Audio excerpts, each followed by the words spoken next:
Hello दोस्तों, नमस्कार। सभी लोग को गुड इवनिंग। तो मैं दीपक सर एक बार सभी लोगों का शिक्षा कुल क्लासेस पे वेलकम करता हूं, स्वागत करता हूं। शिक्षा कुल क्लासेस आपके लिए लेके आया है पीसीएस प्रीलिम 2024 को टारगेट करते हुए यहां पर जीएस की क्लासेस जो आपको यूट्यूब पर फ्री में मिलेगा और उस बैच का नाम होगा प्रहार बैच। तो प्रहार बैच के साथ जुड़िए और अपनी सफलता को सुनिश्चित करिए। मैं आपको YouTube पर क्लासेस हिस्ट्री की दूंगा जिसमें आपको थ्योरी भी पढ़ाई जाएगी और साथ साथ में आपको एमसीक्यूज भी कराए जाएंगे। तो यदि आपने 2024 पीसीएस को टारगेट किया हुआ है तो शिक्षा कुल क्लासेस के साथ जुड़ना मत भूलें और शिक्षा कुल का एप्लीकेशन जरूर अपने मोबाइल में डाउनलोड करें। तो चलें, आज हम लोग एक बड़ा ही इंपॉर्टेंट टॉपिक पढ़ने वाले हैं जहां से अक्सर देखते हैं कि अपने एग्जामिनेशन में क्वेश्चन पूछा जाता है और उस टॉपिक का नाम है इंडस वैली सिविलाइजेशन, यानी कि सिंधु नदी घाटी की सभ्यता या सिंधु घाटी की सभ्यता कहा जाता है या फिर इसे सिंधु नदी घाटी की सभ्यता कहा जाता है। आज हम जानेंगे कि इंडस वैली सिविलाइजेशन कैसे डेवलप हुई, इसका टाउन प्लान क्या था, यहां की सोसाइटी कैसी थी, यहां के लोगों का कल्चर क्या था, ये सारी चीजें, इस सिविलाइजेशन के डिक्लाइन के पीछे कॉजेस क्या थे, उनके संदर्भ में हम लोग चर्चा करेंगे। लेकिन क्लासेस स्टार्ट करने से पहले थोड़ी सी कुछ और इंफॉर्मेशन आप लोग के लिए मैं यहां पे दे देता हूं। शिक्षा कुल क्लासेस यदि आप ज्वाइन करते हैं तो यहां पर आप लोग को क्या मिलता है, ढेर सारी फैसिलिटीज मिलती हैं। ठीक है, जैसे लाइव मेंटरशिप आपको मिल जाता है, यानी कि आपको जूम मीटिंग के माध्यम से और अन्य, या फिर आप अगर मान लीजिए प्रीलिम क्वालिफाई कर लेते हैं तो यहां पे आपको मेंटर्स को गाइड किया जाता है, टीचर्स द्वारा गाइड किया जाता है कि मेंस कैसे लिखेंगे, ये सारी चीजें यहां पे मिलेंगी। साथ साथ में आपको पीडीएफ नोट्स भी प्रोवाइड कराए जाते हैं यदि आप इसका एप्लीकेशन अपने मोबाइल में डाउनलोड करते हैं। साथ साथ क्लासेस में आपको क्या किया जाता है, आंसर राइटिंग सिखाई जाती है कि मेंस में कैसे लिखेंगे आप लोग अपने उत्तर। क्योंकि देखो बच्चे, प्रीलिम के बाद क्या होता है कि हमारे पास बहुत कम टाइम होता है मेंस के लिए, मात्र 2 से 3 महीने मैक्सिमम, जिसमें हमें अपनी मेंस की तैयारी करनी होती है। तो कहीं ना कहीं प्रीलिम जैसे ही आपका क्वालिफाई होगा तो आपके लिए मेंस का प्रेशर आ जाएगा, इसलिए पहले से ही अपना मेंस प्रिपेयर किए रहें। ये सारे आपको शिक्षा कुल में यहां पे गाइड किया जाएगा कि कैसे आप अपनी मेंस की आंसर राइटिंग करेंगे, ऐसे कैसे लिखेंगे, क्या उसमें आपको ग्राफ यूज करना होगा, वो सारी चीजें यहां पर आपको बताई जाती हैं। तो शिक्षा कुल के साथ जुड़िए और अपनी सफलता सुनिश्चित करिए। तो चलें यहां पे टॉपिक की शुरुआत करते हैं। टॉपिक की शुरुआत करते हैं, यहां पर जो अपना पहला टॉपिक निकल कर आता है वो क्या निकल कर आता है भाई, अगर यहां पर हम लोग बात करें कि जो अपना पहला टॉपिक निकल कर आता है उस टॉपिक का नाम क्या होता है, तो उस टॉपिक का नाम होता है बच्चे सिंधु नदी घाटी की सभ्यता, यानी इंडस वैली सिविलाइजेशन। अब हम बात करते हैं कि इंडस वैली सिविलाइजेशन क्या इंडिया की फर्स्ट सिविलाइजेशन थी, और यदि ये सिविलाइजेशन थी तो क्या ये अर्बन सिविलाइजेशन थी या रूरल सिविलाइजेशन थी। इसकी स्टोरी थोड़ी सी बताता हूं आप लोग को। 1924 से पहले भारत में यह मान्यता थी कि इंडिया की जो सबसे एंशिएंट सिविलाइजेशन है, जो प्राचीनतम सभ्यता है, वो कोई और नहीं, वो कौन सी सिविलाइजेशन है, तो उसके संदर्भ में कहा गया कि वो वैदिक सिविलाइजेशन है, यानी वैदिक सभ्यता है। लेकिन जब 1921 में राय बहादुर दयाराम शाह ने और 1921 में राय बहादुर दयाराम शाह ने और 1922 में किसने, रखालदास बनर्जी ने जब क्रमशः हड़प्पा और मोहनजोदड़ो की खोज कर ली, तो ये फाइनली डिक्लेयर किया गया कब, 1924 में जॉन मार्शल द्वारा, जो इस समय क्या थे, इंडियन आर्कियोलॉजी डिपार्टमेंट के हेड हुआ करते थे। उन्होंने डिक्लेयर किया कि इंडिया की जो एंशिएंट सिविलाइजेशन है वो कौन सी है, तो वो इंडस वैली या इंडस रिवर वैली सिविलाइजेशन है, सिंधु नदी घाटी की सभ्यता है, या हड़प्पा सभ्यता कहा जाता है इसे। तो याद रखेंगे कि इंडस वैली सिविलाइजेशन या हड़प्पा सभ्यता को खोजा तो गया 1921 और 22 में, बट ये डिक्लेयर कब किया गया कि ये इंडिया की एंशिएंट सिविलाइजेशन है, ये 1924 में किया गया था जॉन मार्शल के द्वारा। अब इसके टॉपिक पे आते हैं। सबसे पहले यह जानना है कि इस सिविलाइजेशन के नाम कितने हैं। तो अगर इस सिविलाइजेशन के नामों की चर्चा करें तो कहा जाता है कि इस सिविलाइजेशन के कुल हमें 5 प्रचलित नाम मिलते हैं, यानी पॉपुलर नेम मिलते हैं। कौन कौन से पॉपुलर नेम मिलते हैं भाई? तो एक तो कहा जाता है इसे हड़प्पन सिविलाइजेशन, दूसरा कहा जाता है सिंधु नदी घाटी की सभ्यता यानी इंडस रिवर वैली सिविलाइजेशन, एक इसे कहते हैं यहां पर क्या, इंडिया फर्स्ट अर्बन सिविलाइजेशन या first urban civilisation of India, यानी इसे भारत की प्रथम नगरी सभ्यता भी कहा जाता है। इसे ब्रोंज एज सिविलाइजेशन भी कहते हैं, यानी कांस्य युगीन सभ्यता भी कहते हैं, और इसे इंडस सरस्वती सिविलाइजेशन के नाम से भी जाना जाता है। अब इस नामों के पीछे क्या है, लॉजिक है। हर नाम के पीछे अपना लॉजिक है। यूपीएससी और पीएससी में भी ये क्वेश्चन पूछा गया है कि इस सिविलाइजेशन के लिए परफेक्ट नेम क्या है। अब परफेक्ट नेम की कैसे आप करोगे? तो जब तक आपके पास कॉन्सेप्ट नहीं रहेगा आप डिफाइन नहीं कर पाओगे कि इस सिविलाइजेशन का परफेक्ट नेम क्या हो सकता है। यदि हम इंडस वैली सिविलाइजेशन के नामों की चर्चा करें तो इनके हर नाम के पीछे, जैसा कि मैंने कहा, कि कहीं ना कहीं एक लॉजिक मिलता है। अब इसे यहां से स्टार्ट करें कि इसे सिंधु सरस्वती सिविलाइजेशन क्यों कहा जाता है। इसके मैक्सिमम प्लेसेस, जो अधिकांश स्थल हैं, हमें इंडस रिवर से लेकर सरस्वती नदी के बीच में पाई गई। यह सरस्वती नदी कहां से? हिमाचल प्रदेश से निकलती थी, हरियाणा होते हुए राजस्थान तक जाती थी।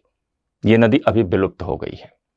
इसके बीच में यहां पर मैक्सिमम प्लेसेस माने गए, यहां पर मिले, इसलिए इतिहासकारों ने कहा कि इस सिविलाइजेशन का नाम क्या होना चाहिए, सिंधु सरस्वती सभ्यता होना चाहिए। तो यह भी एक नाम प्रचलित हो गया। पहली बार देखा गया कि इस सिविलाइजेशन में 2 मेटल को मिलाकर एक नया मेटल बनाया गया। वो मेटल क्या थे? तो एक था कॉपर, हम लोग सभी लोग जानते हैं, एक कॉपर था, दूसरा था टिन। तो कॉपर प्लस टिन को मिलाकर क्या बनाया गया? यहां पे ब्रोंज बनाया गया, कांसा। यानी कि पहला मेटल जो प्रकाश में आता है, जिसे हम लोग क्या किस नाम से जानते हैं? ब्रोंज के नाम से जानते हैं। इसलिए इसे सभ्यता को ब्रोंज सिविलाइजेशन या ब्रोंज एज सिविलाइजेशन भी कहा जाता है, क्योंकि पहली बार एक नया मेटल हम लोग को देखने को मिलता है। इसलिए इस सिविलाइजेशन को हम क्या बोलते हैं? ब्रोंज एज सिविलाइजेशन भी कहते हैं। बिल्कुल याद रखेंगे। तो यहां पे ब्रोंज एज सिविलाइजेशन कहा जाता है। इसके बाद अगर बात करें, इसे first urban civilisation of India. अब इंडिया में कहा जाता है कि इंडिया में पहली बार अर्बन सिविलाइजेशन कब दिखाई देती है, यानी कि नगरी सभ्यता। क्योंकि सिविलाइजेशन 2 प्रकार की होती है, एक होती है अर्बन सिविलाइजेशन और एक होती है रूरल सिविलाइजेशन। एक नगरी सभ्यता और एक ग्रामीण सभ्यता। अब बात यह उठता है कि इंडिया की फर्स्ट, यहां पर हम बात करें कि अर्बन सिविलाइजेशन, तो अर्बन सिविलाइजेशन के तौर पर कहा जाता है कि यहां पर इंडस वैली सिविलाइजेशन का नाम आता है। लेकिन जब हम इंडस वैली सिविलाइजेशन का यहां पर नाम लेते हैं, प्रथम नगरी सभ्यता के तौर पर इसका नाम लेते हैं, इसलिए कहते हैं क्योंकि भारत में या भारतीय उपमहाद्वीप में या इंडियन सब कॉन्टिनेंट में पहली बार नगरों के एविडेंस कब मिलते हैं? तो इंडस वैली में मिलते हैं, हड़प्पा सभ्यता में मिलते हैं। इसलिए इसे क्या कहा गया? First urban civilisation of India कहा गया। अब यहां पर फर्स्ट अर्बन सिविलाइजेशन हो गया, यह भी नाम आपका प्रचलित हो गया, क्योंकि भारत में पहली बार क्या मिले हम लोग को? नगरों के अवशेष मिले, इसलिए अर्बन सिविलाइजेशन बोला गया। सिंधु नदी घाटी की सभ्यता। सिंधु नदी घाटी की सभ्यता क्यों कहते हैं? क्योंकि इसके शुरुआती प्लेस जो मिले हम लोग को, सबसे पहले तो कहां मिले? तो यहां पे कहा जाता है हड़प्पा नामक स्थल की खोज की गई, जो रावी नदी के साइड पे था। लेकिन अगले वर्ष मोहनजोदड़ो की खोज कर ली गई। तो इसे कहा गया, चूंकि अब रावी नदी से बाहर इसके प्लेसेस मिल गए, तो कहा गया कि भाई इसे क्या करना चाहिए? सिंधु नदी घाटी की सभ्यता कहनी चाहिए, क्योंकि सिंधु नदी की घाटी में ही इसके प्लेसेस लगातार मिलते जा रहे थे। तो इतिहासकारों ने कहा इसे सिंधु नदी घाटी की सभ्यता नाम दे देते हैं। तो यह भी नाम प्रचलित हो गया। फिर इतिहासकारों ने कहा कि चूंकि पहला स्थल ढूंढा कहां पे गया था? हड़प्पा में ढूंढा गया था, तो कहा कि इसका नाम हड़प्पा सभ्यता। तो शुरुआती दौर में इसका नाम हड़प्पा सभ्यता रखा गया था, इसलिए इसे हड़प्पा सिविलाइजेशन भी कहा जाता है। लेकिन जो क्वेश्चन बना है वो ये पूछा गया है कि इसके लिए परफेक्ट नेम क्या होगा। तो कहीं ना कहीं इन तथ्यों को जब तक आप काटेंगे नहीं, तब तक आप परफेक्ट नेम तक नहीं पहुंचेंगे। अब बात करते हैं यहां पर कि सिंधु सरस्वती सभ्यता कहने के पीछे हमारा क्या दिक्कत है, क्यों इसे परफेक्ट नेम नहीं मान सकते। क्योंकि पहले जब देखा गया कि मैक्सिमम स्थल इसके सिंधु और सरस्वती नदी के बीच मिले तो कहा गया कि इसे सिंधु सरस्वती सिविलाइजेशन हम कह देते हैं। बट प्रॉब्लम यह थी कि अगले कुछ वर्षों में देखा गया कि सिंधु और सरस्वती यहां पे रिवर वैली का जो एरिया था, इससे बाहर हम लोग को इसके प्लेसेस मिलने लगे। जैसे उत्तर प्रदेश का आलमगीरपुर हिंडन नदी के किनारे मिल गया, महाराष्ट्र में दैमाबाद या भगतराव हम लोग को प्रवरा नदी के किनारे मिल गया, राजस्थान में कालीबंगा घग्घर नदी के किनारे मिल गया। तो अब इसके प्लेसेस क्या हो गए, इंडस और सरस्वती को क्रॉस करने लगे, इसलिए यह माना गया कि यह आपका परफेक्ट नेम नहीं होगा। अब दूसरा नाम आया कि कांस्ययुगीन सभ्यता क्या परफेक्ट नेम हो सकता है, तो यहां पर भी समस्या निकल कर आई। समस्या क्या निकल कर आई कि कॉपर प्लस टिन को मिलाकर इन लोगों ने क्या किया, एक प्रॉपर क्या बनाया, एक मेटल बनाया। लेकिन क्वेश्चन यह उठता है कि क्या इसका कोई मेथड हमें यहां से मिला हुआ है, तो किसी भी तरह का किसी भी मेथड का एविडेंस यहां से नहीं मिला हुआ है। इसलिए इतिहासकारों ने कहा कि यह भी इसका परफेक्ट नेम नहीं हो सकता। कुछ इतिहासकारों का यह भी मानना है कि संभवतः ये दोनों मेटल आपस में रखे होंगे, आग लगी होगी, पिघल कर आपस में मिल गए होंगे, क्योंकि यह तो कंफर्म है कि कॉपर इन्हें इंडिया से मिलता था, क्योंकि ये जो ब्रोंज पाए गए हैं यानी जो कांसा पाया गया है, इसमें कॉपर का रेशियो ज्यादा है और टिन का रेशियो कम है। इसीलिए माना जाता है कि टिन यहां से नहीं बल्कि ये बाहर से आयात करते थे, मंगाते थे, और कॉपर प्लस टिन मिलाकर इन लोगों ने क्या बनाया, ब्रोंज बनाया। लेकिन इसका कोई मेथड नहीं मिला, इसलिए कहा गया कि ब्रोंज सिविलाइजेशन भी इसका परफेक्ट नेम नहीं हो सकता। फिर यहां पर कहा गया क्या इसे भारत की प्रथम नगरी सभ्यता कहना इसका परफेक्ट नेम हो सकता है। फिर यहां भी विवाद खड़ा हो गया। इतिहासकारों का मानना था कि कोई भी सिविलाइजेशन डायरेक्ट अर्बन हो ही नहीं सकती। बिल्कुल परफेक्ट है। क्या कोई सिविलाइजेशन डायरेक्ट अर्बन हो सकती है? पॉसिबल ही नहीं है। कोई भी सिविलाइजेशन पहले क्या होती है, एक रूरल सिविलाइजेशन के रूप में डेवलप होती है और फिर अर्बन सिविलाइजेशन पे पहुंच जाती है। जैसे एक बात करें कि पहले कोई एक नदी के किनारे कुछ लोग आकर बसे होंगे, फिर वहां पर क्या होगा, कृषि की शुरुआत हुई होगी, फिर धीरे धीरे मार्केट डेवलप हुए होंगे, फिर क्या होगा, उसने शहर का रूप ले लिया होगा। तो कोई भी सिविलाइजेशन डायरेक्ट अर्बन नहीं होती है, बल्कि वो क्या होती है, जनरली ये देखा गया, पूरे वर्ल्ड में देखा गया कि कोई भी सिविलाइजेशन क्या होती है, ग्रामीण सभ्यता से ही डेवलप होकर अर्बन सिविलाइजेशन का रूप लेती है। हाँ, ये बात अलग है कि इंडस वैली सिविलाइजेशन के जो हमें अवशेष मिले हैं वो अर्बन सिविलाइजेशन की ओर इंडिकेट करते हैं, लेकिन यहां से जो आपके लगभग अभी तक माना जाता है जो 1500 साइट ढूंढे गए हैं, इन 1500 साइट में केवल 7 शहर ही ऐसे थे जो कंप्लीटली अर्बन पोजीशन में थे। यह भी यूपीएससी में क्वेश्चन बना हुआ है कि इंडस वैली सिविलाइजेशन से सबसे ज्यादा क्या मिले हैं, शहर या गांव या कस्बे या इनमें से कोई नहीं। तो जनरली क्या होता है, हम लोग सोचते हैं कि अरे ये तो क्या था, ये तो भाई फर्स्ट अर्बन सिविलाइजेशन, तो नगर सबसे मिले, अधिक मिले होंगे, तुरंत हम लोग नगर पे लगा देते हैं, लेकिन आंसर गलत। सिविलाइजेशन जरूर अर्बन थी, लेकिन सबसे ज्यादा क्या थे, विलेज थे, गांव थे। अभी इंडिया की बात कर लो आप, प्रेजेंट टाइम में इंडिया की बात कर लो, तो इंडिया की सिविलाइजेशन क्या कहोगे, अर्बन सिविलाइजेशन कहोगे, नगरी सभ्यता है भारत की सभ्यता। तो क्या भारत में नगर ही सबसे ज्यादा है या गांव सबसे ज्यादा है? ठीक उसी तरह से यहां पर केवल 7 ही शहर ऐसे थे जो पूरी तरह से अर्बन पोजीशन में मिले हैं, बाकी मैक्सिमम क्या मिले हैं, विलेज मिले हैं। इसलिए सबसे अधिक यहां से क्या पाए गए हैं, गांव पाए गए हैं। इसलिए कहा गया कि यह भी परफेक्ट नेम नहीं हो सकता। फिर कहा गया कि इसे सिंधु नदी घाटी की सभ्यता नाम दे देते हैं, यह परफेक्ट नेम होगा। तो जब यहां पे सिंधु नदी घाटी की सभ्यता का नाम देने की बात आई तो फिर यह विवाद खड़ा हो गया कि भाई इसके प्लेसेस तो इंडस वैली से बाहर मिल रहे हैं ना, तो इसे यह भी परफेक्ट नेम नहीं हो सकता। तो इतिहासकारों ने कहा कि इस सबसे अच्छा इसका परफेक्ट नेम क्या होगा, जो फर्स्ट इसका प्लेस ढूंढा गया हड़प्पा, उसके नाम के आधार पर इस सभ्यता को हमें क्या कहना चाहिए, हड़प्पन सिविलाइजेशन कहना चाहिए। तो यह इसका परफेक्ट नेम है। अब सोचो, आपको एक क्वेश्चन सॉल्व करने के लिए जब इतना कॉन्सेप्ट रहेगा तब आप ऐसे क्वेश्चनों को सॉल्व कर सकते हैं। तो क्लास में आपको बच्चे एक एक चीज क्लियर कराई जाएगी। तो ये हड़प्पा सभ्यता के प्रचलित नाम, popular name of Harappan civilisation, और हर नाम के पीछे मैंने आपको लॉजिक बताया। अब आगे चलते हैं, इसके बाद हमें क्या जानना है। यहां पर अगला विवाद खड़ा होता है हड़प्पन सिविलाइजेशन की डेट को लेकर। डेट क्या है इसकी? एक सामान्य तौर पर इस सिविलाइजेशन की जो डेट आती है वो बच्चे आप लोग को याद रखना है, वो जनरली माना जाता है 2500 बीसी से लेकर कितना, तो यहां पर याद रखेंगे वो माना जाता है 1500 बीसी। एक जनरल डेट मानी जाती है 2500 ईसा पूर्व से लेकर 1500 ईसा पूर्व। इसके पीछे लॉजिक ये है, इतिहासकारों का मानना है कि 1500 बीसी आते आते तक, यानी 1500 ईस्वी आते आते तक क्या हुआ, इंडिया से आपकी जो कॉपर स्टोन एज थे और साथ साथ में जो न्यूलिथिक एज थे वो एक तरह से समाप्त होने लगे, और उन्हीं आपके कॉपर स्टोन एज में से कहा जाता है, जिसको चॉकोलिथिक एज भी कहते हैं, उन्हीं में से एक कल्चर मिलता है जिसको कहते हैं सोथी कल्चर, जो राजस्थान से मिली है।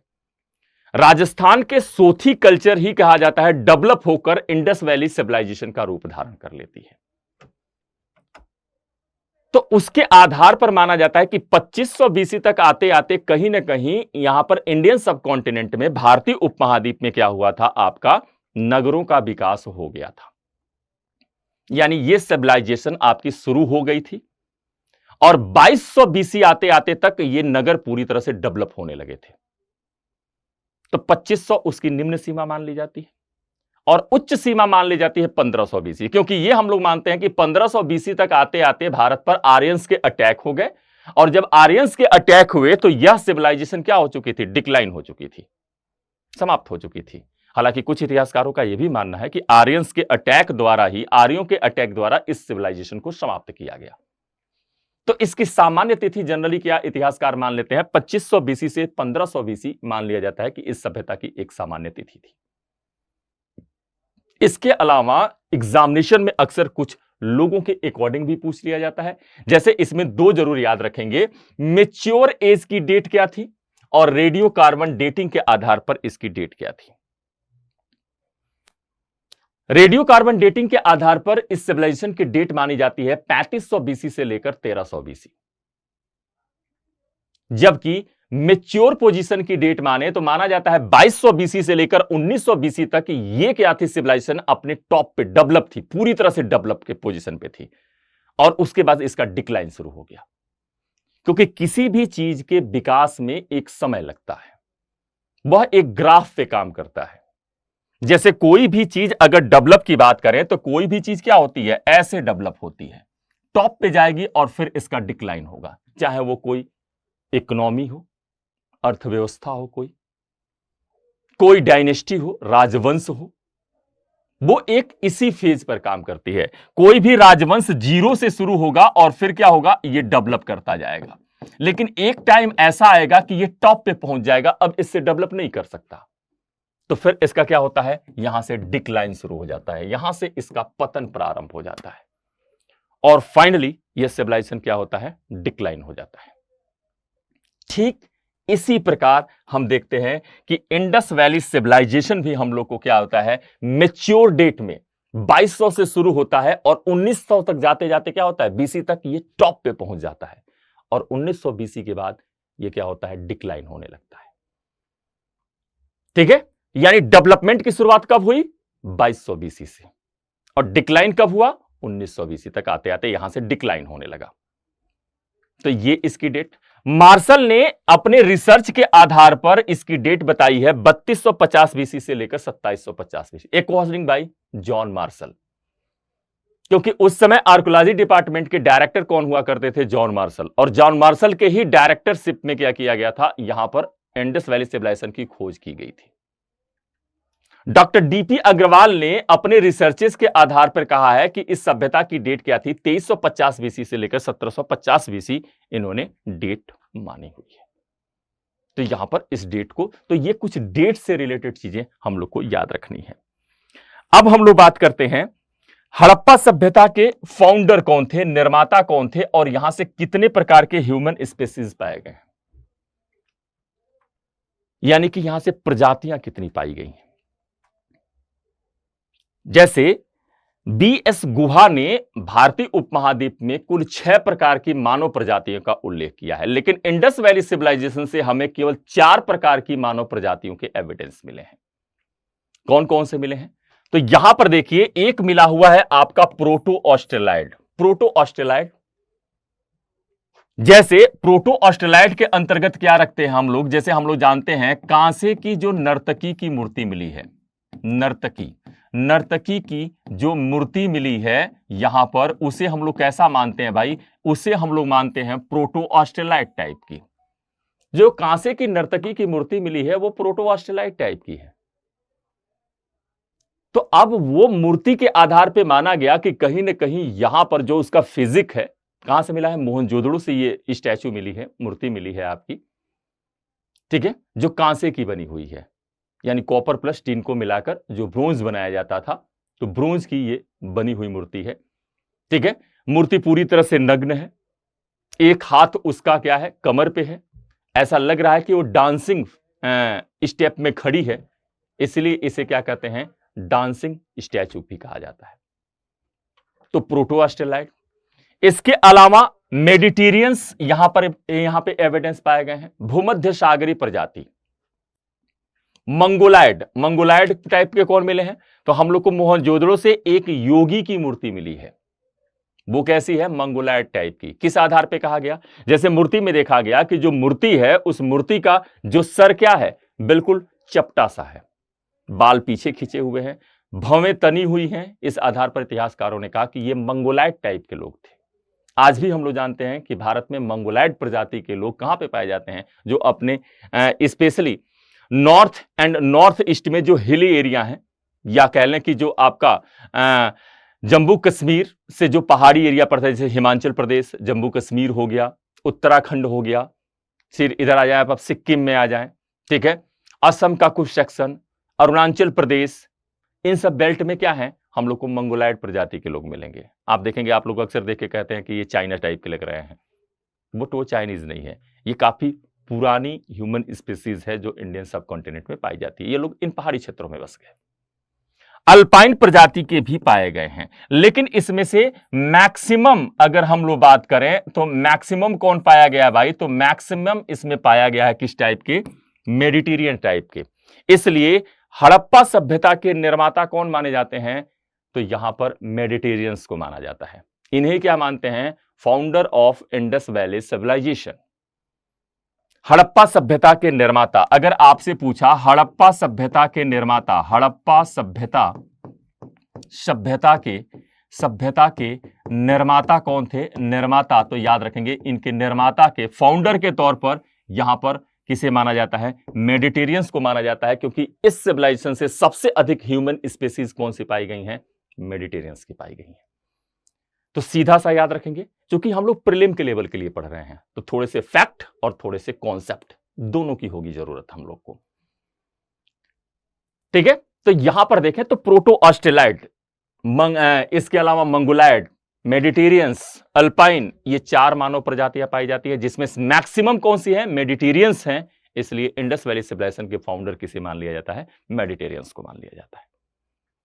अब यहां पर जान लिया हम लोग को कि यहां पे कौन कौन से ह्यूमन स्पेसीज पाए गए, ये हम लोगों ने जान लिया। अब चर्चा करते हैं यहां पर इसका विस्तार, हड़प्पा सभ्यता का विस्तार पे चर्चा करते हैं कि यह सिविलाइजेशन कहां से कहां तक फैली हुई थी। सबसे पहले यह जाने कि इंडस वैली सिविलाइजेशन की विस्तार की बात करते हैं तो प्रेजेंट टाइम में यह सिविलाइजेशन आपके कहां पर?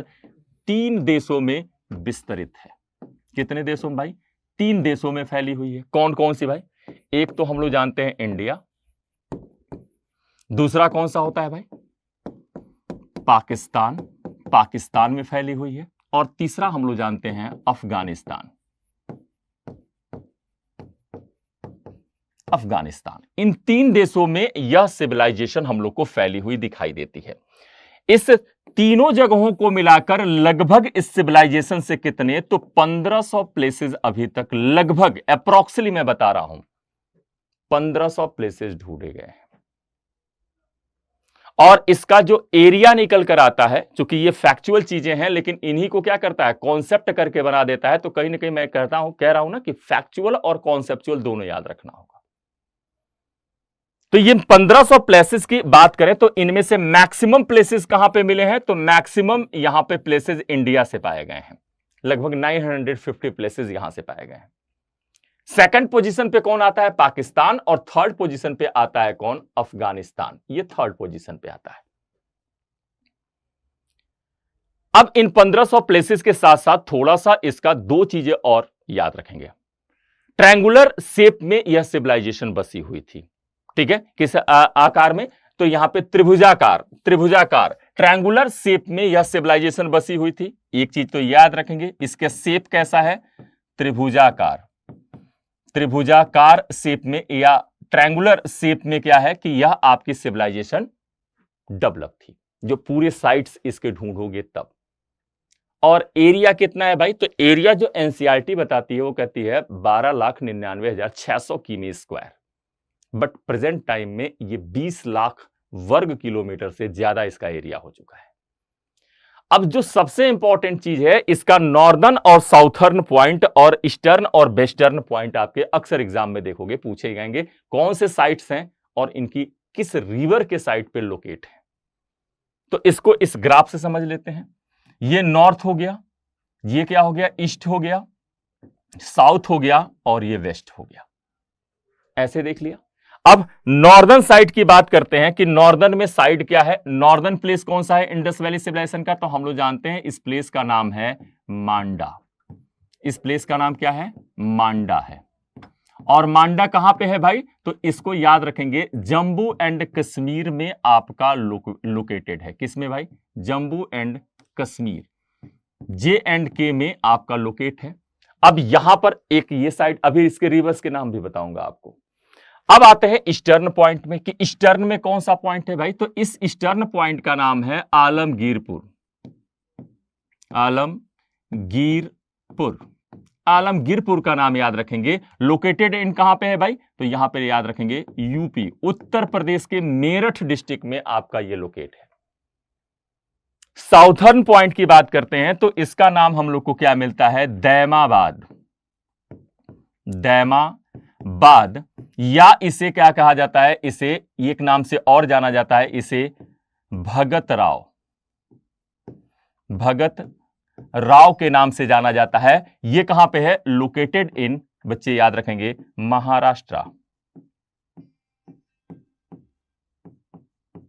महाराष्ट्र में क्या है, यह आपका लोकेट हो जाता है। फिर हम जब वेस्टर्न साइड की बात करते हैं, यानी कि पश्चिमी सीमा की बात करते हैं, ये उत्तरी सीमा हो गई, ये पूर्वी सीमा हो गई, ये दक्षिणी सीमा हो गई, और ये पश्चिमी सीमा। तो यहां पर एक प्लेस मिलता है जिसका नाम होता है क्या, सुत्तकांगेंडोर।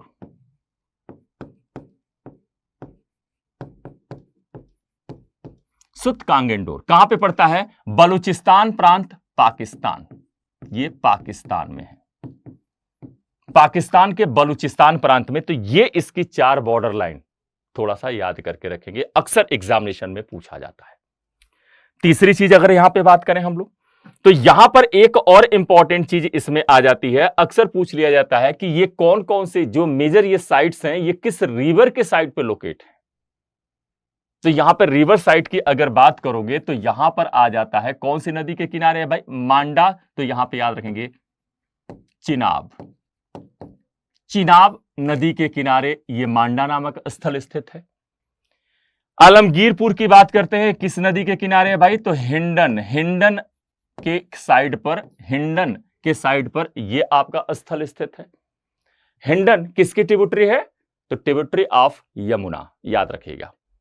जो उत्तर प्रदेश के मेरठ डिस्ट्रिक्ट में आलमगीरपुर है, वो इंडस वैली सिविलाइजेशन का मोस्ट ईस्टर्न पॉइंट है, सबसे पूर्वी स्थल है, जो आपके किस नदी के किनारे, यमुना की सहायक नदी हिंडन नदी के किनारे आपका लोकेट है, याद रखेंगे। भगतराव या Daimabad, located in Maharashtra, most southern point of Indus valley civilisation. Harappa सभ्यता का सबसे कौन सा भाई, तो यहां पे साउथर्न यानी दक्षिणी हिस्सा। ये कहां पे लोकेट है? अगर इसके लोकेशन की हम बात करते हैं तो ये हम लोग को लोकेट मिलता है, बच्चे याद रखेंगे, नदी का नाम है प्रवरा। प्रवरा रिवर के साइड पर क्या है? लोकेट है। कभी कभी किताब में इसके लिए क्या दे दिया जाता है? तो गोदावरी, गोदावरी रिवर भी इसके लिए नाम दे दिया जाता है, तो याद रखेंगे। तो प्रवरा या गोदावरी रिवर के साइड पर यह सिविलाइजेशन आपकी लोकेट है, याद रखेंगे। और इसके बाद से बात करें सुत कांगेंडोर, जो बलूचिस्तान पाकिस्तान में लोकेट है, ये किस रिवर साइड पे है? तो इसका नाम याद रखेंगे दास्क रिवर। दास्क, दास्क रिवर के साइड पर यह आपका पोजीशन रखता है। तो ये थोड़ी सी चीजें बच्चे हम लोग को याद करके, तो ऐसे हम लोग हड़प्पा सभ्यता से यहां पर इसके विस्तार के बारे में जान लिए।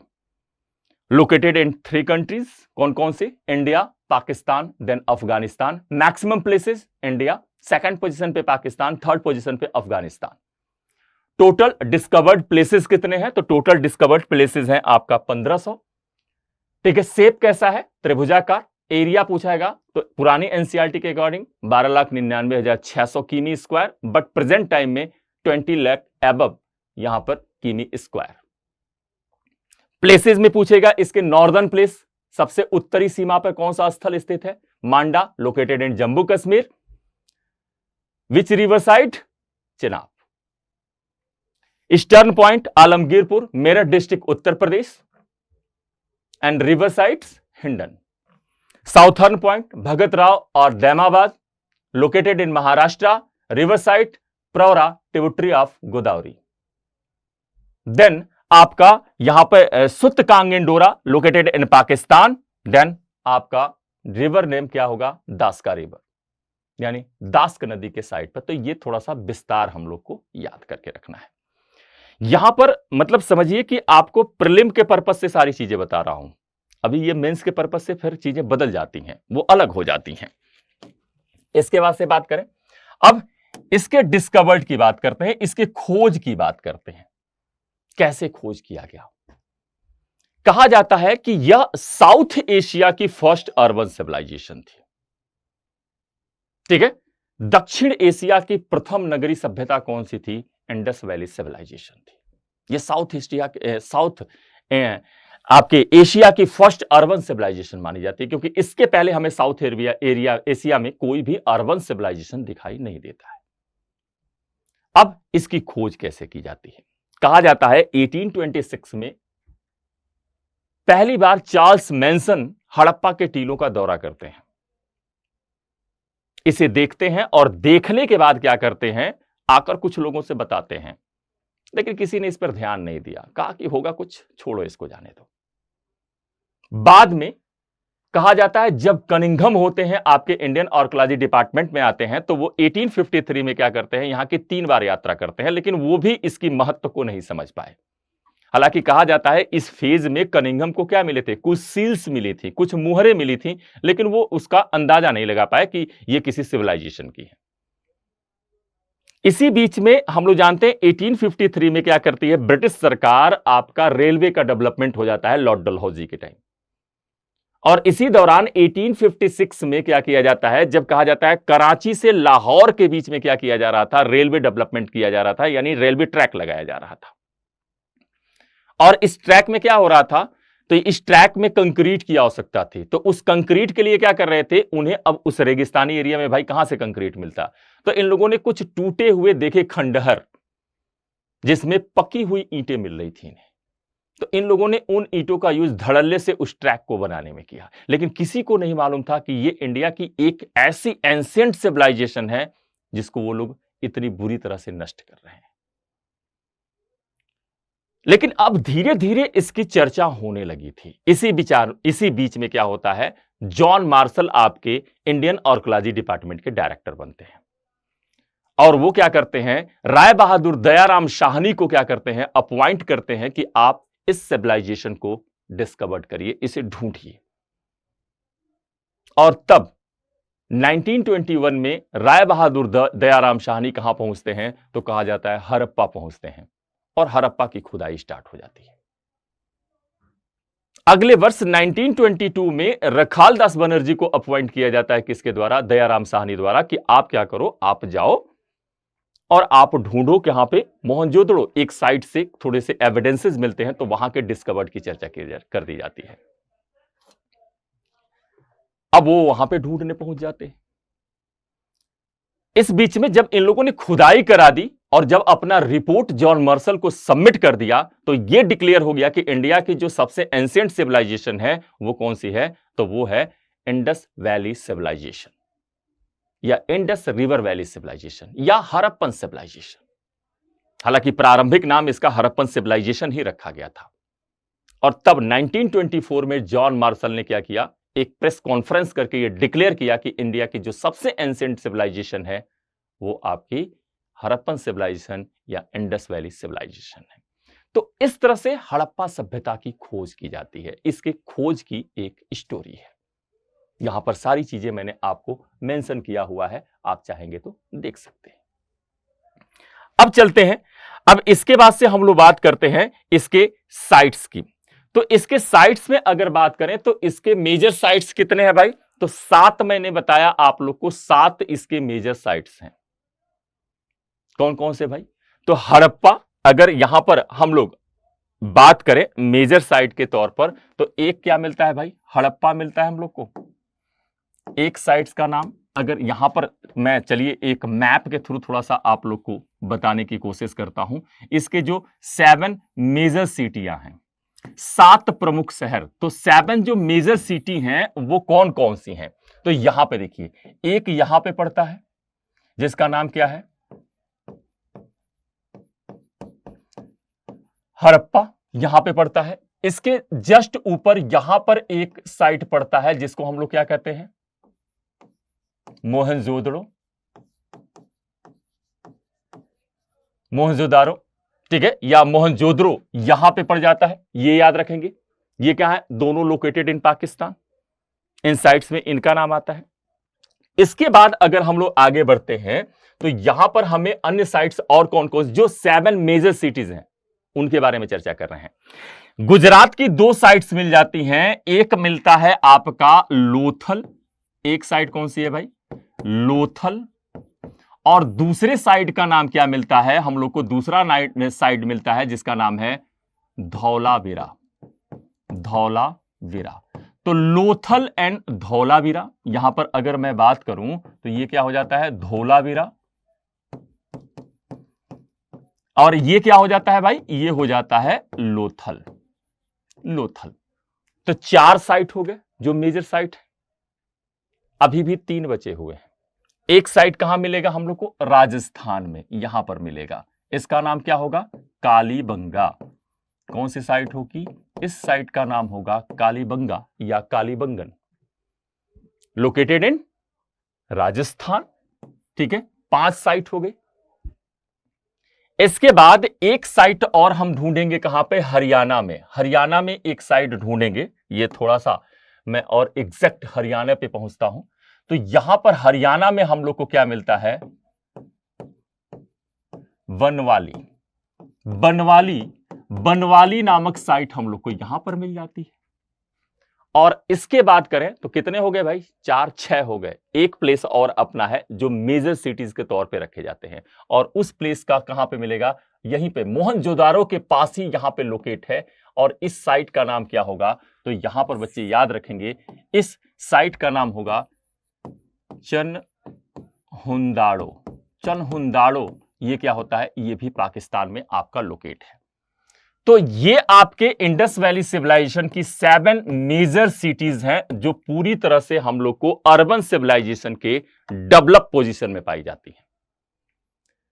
अब कहीं ना कहीं क्या करना होगा हम लोग को? यहां पर याद रखेंगे कि इस चीजों को ढूंढने के लिए हम लोग को क्या करना होगा कि अब इन साइट से क्या क्या एविडेंसेस मिले हैं, ये अपने लिए ज्यादा इंपॉर्टेंट है। इनको खोजा कब गया, किसने किया, ये सारी चीजों पे हम लोग चर्चा करते हैं। तो चर्चा करते हुए आते हैं तो सबसे पहले किसके भाई? प्रथम स्थल के आधार पर ही हम लोग सब कुछ करेंगे। तो फर्स्ट प्लेस हो जाता है कौन सा? हड़प्पा।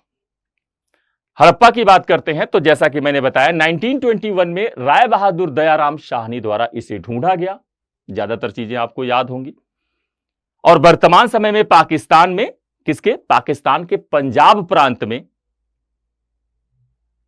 किस नदी के किनारे? रावी नदी के किनारे मांटगोमरी जिले में बाएं तट पर स्थित है। क्यों बाएं तट में? क्योंकि यह क्वेश्चन एक बार एग्जाम में बना हुआ है। किस साइड पे है? लेफ्ट साइड पे। एक बार याद होगा आपको, यूपी पीसीएस में ही ज्योग्राफी में क्वेश्चन बना था, लेह शहर सिंधु नदी के किस तट पर स्थित है? तो थोड़ा सा ये चीजें याद रखेंगे। हड़प्पा को लेकर यहां पर इसकी प्राचीनता को लेकर कहा जाता है कि यहां पर एक लॉजिक लगाया जाता है। कहा जाता है, व्हीलर महोदय कहते हैं कि ऋग्वेद में एक शब्द आया है हरूपिया। यह हरूपिया कोई और जगह नहीं है, बल्कि कहा गया है इनके द्वारा कि यह हड़प्पा ही है जिसे हरूपिया नाम से ऋग्वेद में उल्लेखित किया गया है। यानी कहीं ना कहीं यह बात प्रूफ करने की कोशिश की जा रही है कि जो हड़प्पा नामक प्लेस था वो क्या था? आर्यन सिविलाइजेशन से पहले डेवलप हो चुका था। यहां से एविडेंसेस की बात करते हैं तो एविडेंस हड़प्पा के सभी घरों से क्या मिले हैं? शौचालय के, यहां टॉयलेट के एविडेंसेस मिले हुए हैं। यह बड़ा इंपॉर्टेंट है। सोचिए, आज से इतना साल पहले एक सिविलाइजेशन डेवलप थी जहां से हर मकान में क्या बने थे? टॉयलेट बने हुए थे। शायद आज की डेट में हम इतने डेवलप हो चुके हैं, इंडिया इतना डेवलप हो चुका है, लेकिन हमारे सभी शहरों के या सभी गांवों के हर घर में टॉयलेट शायद न मिले आपको। लेकिन हड़प्पा सिविलाइजेशन में, हड़प्पा एक ऐसा शहर था जिसके हर मकान से हमें टॉयलेट के एविडेंस मिले। इसके रखरखाव और यहां की व्यवस्थाएं, यहां से मिले हुए एविडेंसेस के आधार पर पिगट्स क्या कहते हैं? पिगट्स कहते हैं इंडस वैली सिविलाइजेशन में हड़प्पा और मोहनजोदड़ो संभवतः एक ब्रॉड एम्पायर की क्या थी? ट्विंस कैपिटल थी। किसने कहा है? पिगट्स ने कहा है। कहा कि हड़प्पा और मोहनजोदड़ो को देखकर ऐसा लगता है कि यह एक बड़ा साम्राज्य था और इसकी दो जुड़वा राजधानियां हुआ करती थी, एक हड़प्पा और दूसरा मोहनजोदड़ो, क्योंकि दोनों के बीच 400-500 किलोमीटर की दूरी है। तो twins capital of broad empire किसने कहा है? पिगट्स महोदय ने। ऐसे स्टेटमेंट भी आपके पूछे जाते हैं, लेकिन यहां से इन फैक्ट से ज्यादा इंपॉर्टेंट है कि ये हड़प्पा से क्या क्या एविडेंसेस मिले हैं, उस पर ज्यादा फोकस करना है हम लोग को। अब एविडेंसेस के तौर पर देखिए यहां पर क्या क्या मिला है, थोड़ा सा हम लोग चर्चा कर लेते हैं। जैसे यहां पर ग्रेनरीज पाए गए हैं, अनाज रखने के कुठार। अब क्वेश्चन ये उठता है कि आप अनाज रखने की कुठार क्यों बनाओगे? अगर आपकी कोई इनकम नहीं है, आपकी कोई सैलरी नहीं है, तो क्या आप बैंक अकाउंट खोलोगे? अगर आपके जेब में पैसे नहीं है तो क्या आप वॉलेट खरीदोगे? कभी नहीं। ये ग्रेनरीज, ये अन्नागार, ये अनाज रखने के कुठार इस बात के प्रमाण हैं कि इनके यहां जो एग्रीकल्चर थी, जो कृषि थी, वो अतिशेध उत्पादन पर आधारित थी, यानी आवश्यकता से अधिक उत्पादन। क्योंकि जब हमारे पास कोई चीज हमारी आवश्यकता से अधिक होगा तभी हम उसे इकट्ठा करने के बारे में सोचेंगे, अन्यथा हम नहीं सोचेंगे। अब आपकी इनकम 100 रुपए है और पर डे का खर्चा आपका 99 रुपीज हो तो भी 1 रुपया बचेगा तो आप सोच सकते हैं, लेकिन कुछ दिन बाद। लेकिन जब आपके पास अतिशेध उत्पादन हो जाए, यानी आपका खर्चा 99 रुपए है और आपकी इनकम पर डे कितनी हो रही है? 1000 हो रही है, तो आपको बैंक अकाउंट तो खोलना ही खोलना है और मनी बैग खरीदना ही करना है। तो ये ग्रेनरीज, ये अन्नागार इस बात का प्रमाण है कि इंडस वैली सिविलाइजेशन के लोगों का जो प्रोडक्शन था, स्पेशली किसका?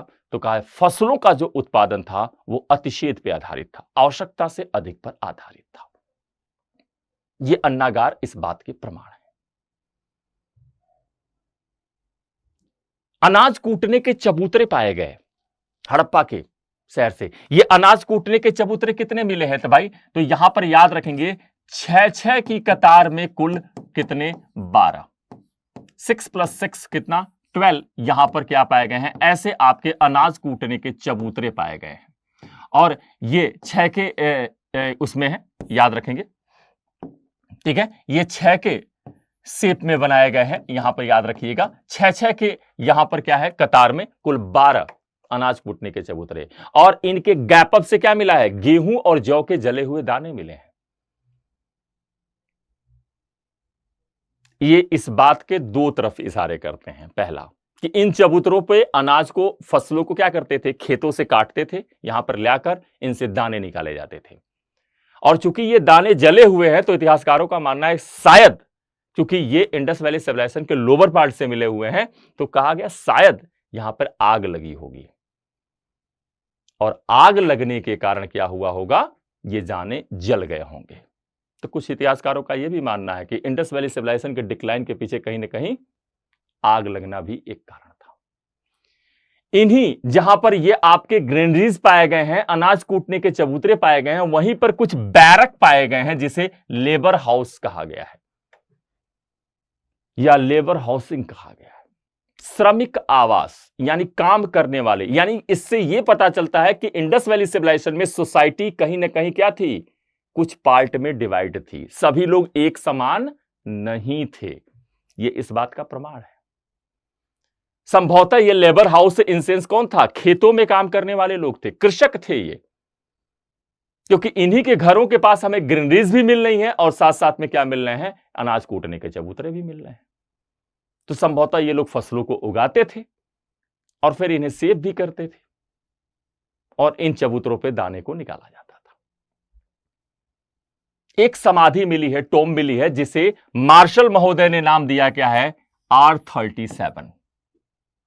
यह भी क्वेश्चन बना है कि R37 नाम की समाधि इंडस वैली सिविलाइजेशन के किस प्लेस से मिली है, तो हड़प्पा से मिली है। गेहूं और जौ के जले हुए दाने, व्हीट एंड बार्ली, जैसा कि मैंने बताया, इसके जले हुए दाने उन गैपअप से मिला हुआ है। इन्हीं गैपअप में ये दाने पाए गए हैं, इन गैपअप से ये दाने पाए गए हैं।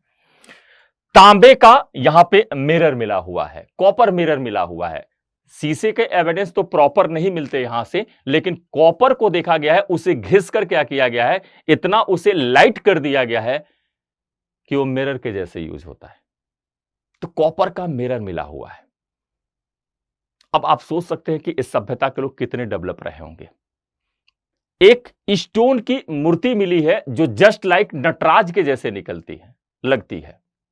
यह भी कहां से मिली है, हड़प्पा से मिली है। तो यहां से कुछ इंपॉर्टेंट ये एविडेंसेस मिले हुए हैं। अब यहां पर देखिए, मोहनजोदड़ो की चर्चा कर लेते हैं। मोहनजोदड़ो की अगर हम लोग बात करते हैं तो मोहनजोदड़ो कहां पे है, वर्तमान पाकिस्तान में सिंध प्रांत के अंतर्गत लरकाना जिले में सिंधु नदी के तट पर स्थित है, और सिंधु नदी के ये राइट साइड में स्थित है, याद रखिएगा। सॉरी, लेफ्ट साइड में, राइट नहीं, लेफ्ट साइड में स्थित है। इसकी खोज 1922 में, मैंने पहले भी बताया आप लोग को, रखाल दास बनर्जी द्वारा किया जाता है। और मोहनजोदड़ो का शाब्दिक अर्थ क्या होता है, डेथ ऑफ माउंट, मृतकों का टीला, डेथ ऑफ माउंट कहा जाता है, जो सिंधी भाषा का शब्द है। मोहनजोदड़ो का सिंधी भाषा में अर्थ क्या होता है, डेथ ऑफ माउंट, यानी मुर्दों का टीला कहा जाता है। इसके पीछे लॉजिक है, कारण क्या है, मोहनजोदड़ो के एक मकान से 21 कंकाल मिले हैं। उस कंकालों के आधार पर ही इसे क्या कहा जाता है, mount of death. Mount of death इसी के आधार पर कहा गया है, क्योंकि एक ही मकान से 21 कंकाल मिले हैं। और सबसे इंपॉर्टेंट भाई, उन 21 कंकालों में एक में क्या देखा गया, एक कंकाल में देखा गया कि उसमें मलेरिया के जम्स पाए गए हैं। अगर हम लोग पूरे वर्ल्ड पे माने तो कहा जाता है मलेरिया के सबसे एंशिएंट एविडेंस कहां से मिले हैं, इंडस वैली सिविलाइजेशन से मिले हैं।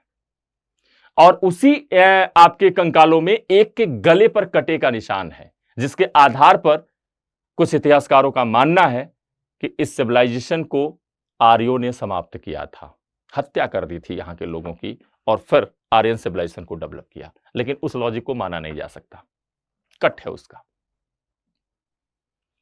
इंडियन सबकॉन्टिनेंट में आपके अगर हम लोग सिल्वर की बात करें तो सिल्वर यानी चांदी के सबसे प्राचीनतम प्रमाण कहां से मिले हैं, मोहनजोदाड़ो से मिले हैं। जबकि साथ साथ एक प्लेस और मिलता है जिसका नाम है कुड़ाल। कुड़ाल नामक स्थान से यह क्वेश्चन भी आपके बन चुका है। कुड़ाल, जो कुड़ाल नामक स्थल है, इस कुड़ाल नामक स्थल से 2 चांदी के मुकुट प्राप्त किए गए हैं। चांदी के मुकुट, यहां से मुकुट भी प्राप्त किए गए हैं तो ये भी याद रखेंगे। यानी इंडस वैली सिविलाइजेशन से हमें सिल्वर के एविडेंस मिल गए, कॉपर के एविडेंस मिल गए, टिन के एविडेंस मिल गए, लेकिन आयरन नहीं मिला है, याद रखिएगा। इसके बाद आगे चले तो यहां पर देखें तो यहां पर वस्त्र निर्माण का प्राचीनतम साक्ष्य, यहां पर कॉटन के एविडेंस मिले हैं। तो यह माना जाता है कि इंडस वैली सिविलाइजेशन को लोग कपास की खेती से परिचित थे। यहां के लोगों के क्या करते थे, सिले सिलाए वस्त्रों का प्रयोग करते थे। सुइयों के एविडेंस मिले हुए हैं, कॉटन मिला हुआ है, यानी ये कपड़ा बुनना भी जानते थे, इस कला से परिचित थे। ठीक है, यहां पर जैसा कि मैंने बताया कि मलेरिया, ठीक है, मलेरिया के ओल्डेस्ट एविडेंस कहां पे मिले हैं, मोहनजोदाड़ो से मिले हैं। और सबसे इंपॉर्टेंट चीज, मोहनजोदाड़ो से एक क्या मिला है, ग्रेट बाथ मिला हुआ है, जिसे मार्शल ने तात्कालीन विश्व का क्या कहा है, आश्चर्यजनक निर्माण कहा है, द ग्रेट बाथ। यहां पे देखिए, Marshall called the great bath of Mohenjodaro a wonder of the world. यहां पे आश्चर्यजनक निर्माण के तौर पे कहा है। मैं उसका पिक आपको दिखा देता हूं। यहां पर ये देखिए, ये है ग्रेट बाथ, जो आपके कहां से मिला है, ये देखिए, ये है ग्रेनरीज, यानी ऐसे आपने गांव में देखा होगा, इस तरह से अनाज रखने के क्या किए जाते हैं, कुठार गांव में बनाए जाते हैं, इस तरह के आपने देखे होंगे, यहां पर गांव में बनाए जाते हैं। ठीक इसी तरह के इनके ग्रेनरीज बनाए जाते थे, जो कहां से मिले हैं, ये अन्नागार हड़प्पा से भी मिले हैं और मोहनजोदारो से, दोनों जगहों से मिले हुए हैं। ये ग्रेट बाथ देखने में तो नॉर्मल लगता है, लेकिन नहीं, ये नॉर्मल नहीं है। ये सोचो कि आज से हम कितने पहले की बात कर रहे हैं, और उस समय इतनी साइंटिफिक सोच और इतनी साइंटिफिक थ्योरी होना। यह देखा गया कि इस ग्रेट बाथ में क्या देखते हैं कि दो साइड से नीचे आने के लिए सीढ़ियां बनी हुई हैं। यहां से दो साइड से सीढ़ियां बनी हैं, एक साइड से इसमें पानी भरने के लिए नालियां बनी हैं, और दूसरे साइड से पानी का फ्लो बाहर निकालने के लिए नालियों की व्यवस्था की गई है। अब सोचिए, एक साइड से इसमें पानी भरा जाता था और एक साइड से पानी निकाल दिया जाता था। जिप्सम और चूने को मिलाकर क्या किया गया है, इसके फर्श की जुड़ाई की गई है।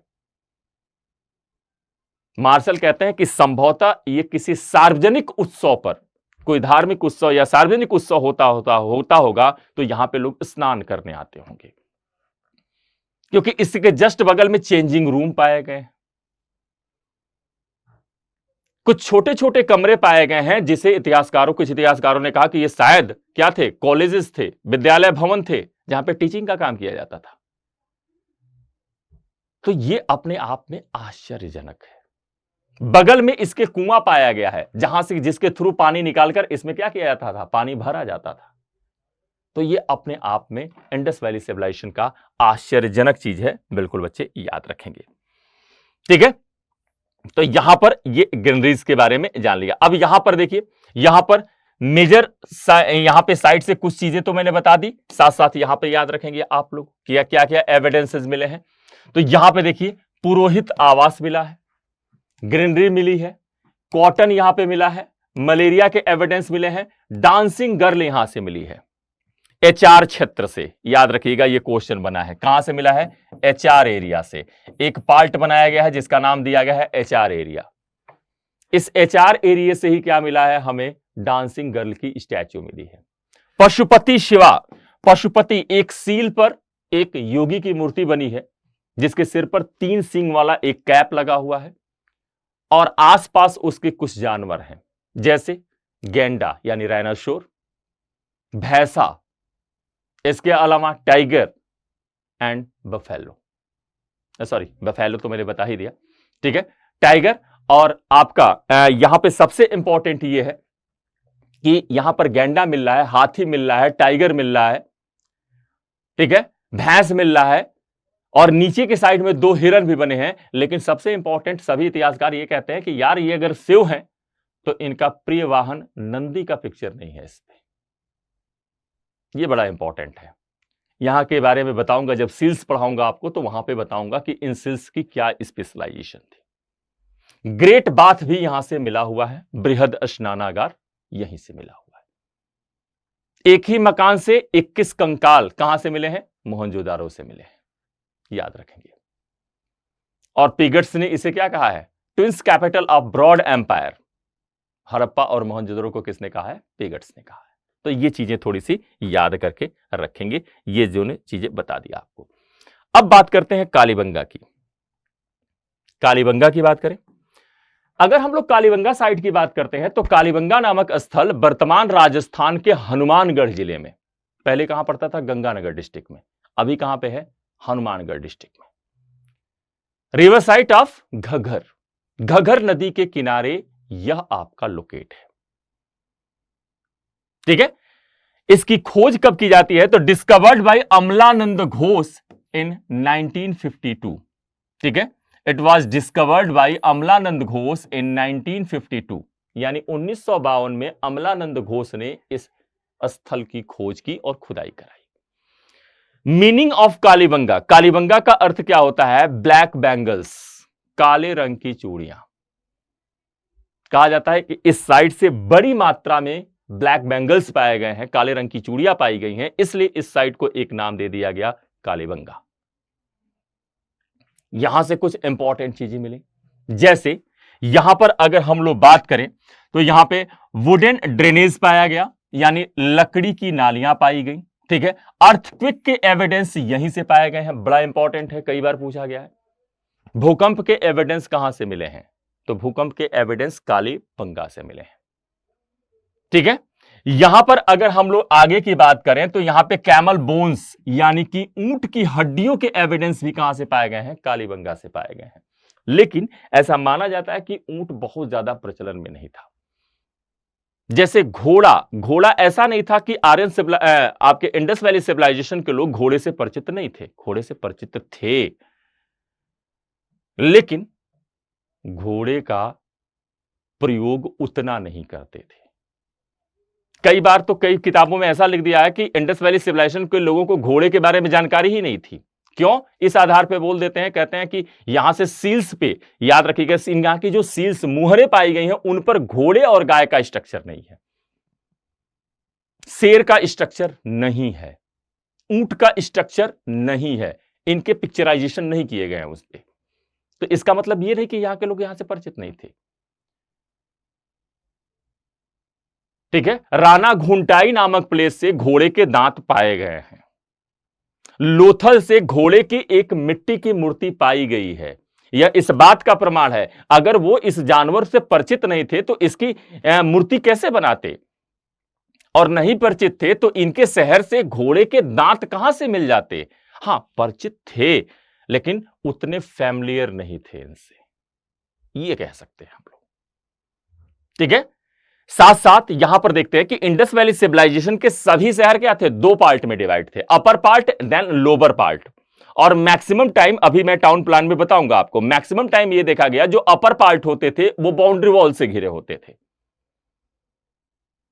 लेकिन कालीबंगा में क्या देखते हैं? कालीबंगा में देखते हैं कि जो इसका अपर पार्ट और लोअर पार्ट है, यानी जो फोर्ड एरिया है और लोअर टाउन है, Ford area and lower town, ये दोनों क्या है भाई? तो यहां पे सराउंडेड, यहां पर कहा जाता है कि एक ही रक्षा प्राचीर से घिरे हुए हैं, एक ही प्रकार की रक्षा प्राचीर से पूरे तरह से इनको क्या किया गया है? कवर्ड किया गया है यहां पर। ठीक है, अब देखते हैं कि इनके एविडेंसेस क्या क्या मिलते हैं यहां से। तो यहां पर देखिए एविडेंसेस जान जाते हैं, काफी इंपॉर्टेंट हो जाता है कालीबंगा, यहां से क्वेश्चन खूब बनता है।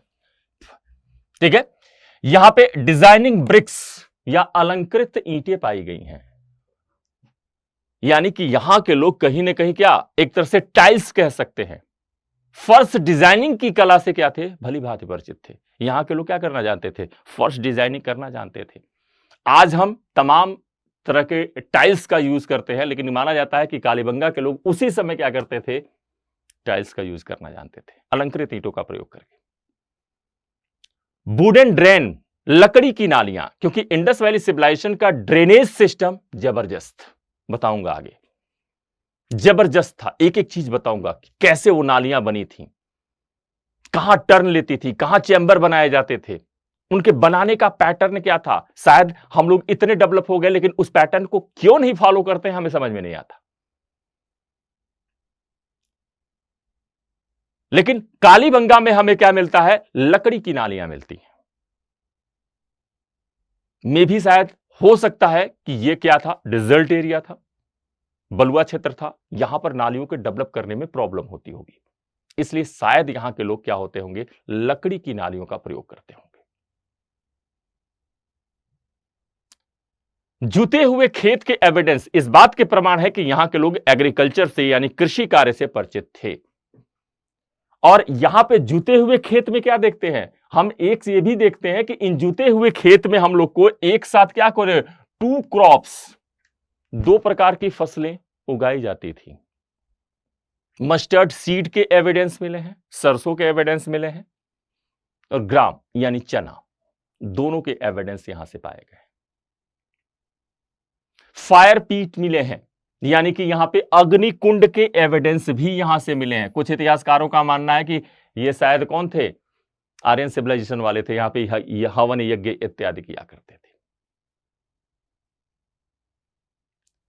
इसके अलावा बड़ी मात्रा में ब्लैक बैंगल्स, काले रंग की चूड़ियां भी इस साइड से प्राप्त की गई हैं। तो ये कुछ चीजें याद रखेंगे कहां से?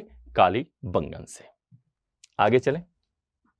लोथल, लोथल की बात करते हैं क्योंकि 7 मेजर साइट की आपकी एविडेंसेज और चीजें याद रखनी है। लोथल की बात करते हैं तो लोथल नामक स्थल आधुनिक गुजरात के पास भोगवा, अहमदाबाद डिस्ट्रिक्ट पड़ता है, और अहमदाबाद डिस्ट्रिक्ट में एक नदी बहती है जिसका नाम है भोगवा। भोगवा नदी के किनारे यह प्लेस आपका स्थित था। इसकी खोज कब की गई? 1954 में डॉक्टर SR राव द्वारा की गई। इसे हम लोग क्या कहते हैं? इसे आपका स्मॉल हड़प्पा या स्मॉल मोहनजोदड़ो भी कहा जाता है। लघु हड़प्पा या लघु मोहनजोदड़ो भी कहते हैं किसको? लोथल को कहते हैं। माना जाता है कि यह एक पोर्ट सिटी थी, एक बंदरगाह नगर था, इसलिए यहां के जो मकान थे वो मैक्सिमम कैसे थे? तो कहा जाता है मैक्सिमम माल गोडाउन रहे होंगे। लोथल की खासियत है कि हड़प्पा सभ्यता के शहरों में लोथल एक ऐसा शहर था जिसके मैक्सिमम जो बिल्डिंग्स थी उनके दरवाजे और खिड़कियां मेन रोड पे ना खुलकर कहां पर? तो कहा जाता है गलियों की ओर खुला करते थे। सॉरी, गलियों की ओर ना खुलकर मेन रोड पे खुला करते थे।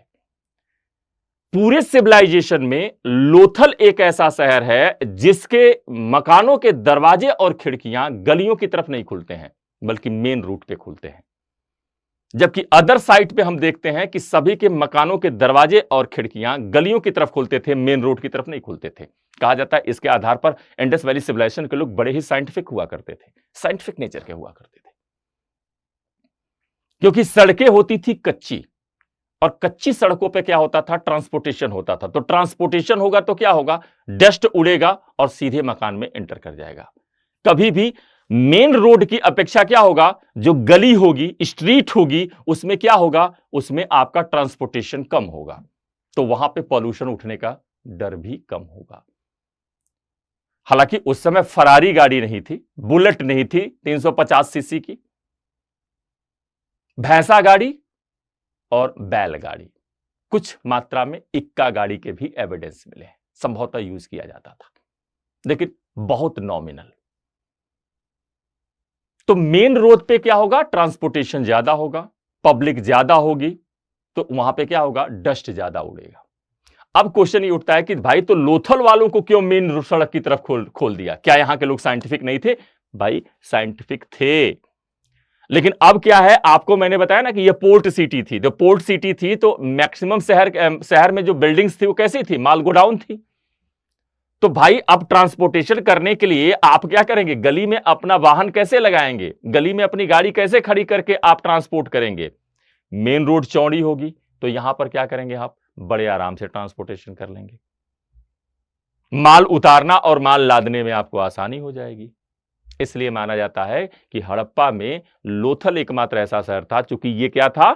एक कह लो कि एक ट्रेड सिटी थी, व्यापारिक नगर था, इसके कारण यहां के मकानों के दरवाजे और खिड़कियां मेन सड़क की ओर खुले हुए थे। इसके आगे की अगर हम लोग बात करते हैं तो यहां से देखिए क्या क्या एविडेंसेस मिले हैं।